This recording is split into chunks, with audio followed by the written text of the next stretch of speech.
Who built the pyramids? A long time ago, in ancient Egypt, great pyramids stood tall in the desert. Many people ask, who built the pyramids? Some say aliens, but the truth is much simpler. The pyramids were built by Egyptian workers. They were not slaves, but skilled builders. They used big stones to make the pyramids. Each stone was very heavy. The workers used ramps, ropes, and wooden sleds to move them. The workers lived in small villages near the pyramids. They worked hard but also had food and rest. The king, called the pharaoh, gave them food and water. They felt proud to build the pyramids for their pharaoh.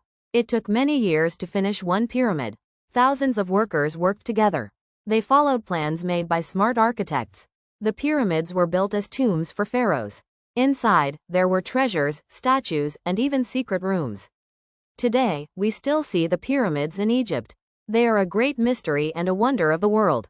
But now we know, they were built by the hands of hardworking Egyptian people, not aliens. Do you want to see the pyramids one day? They are waiting for you in Egypt.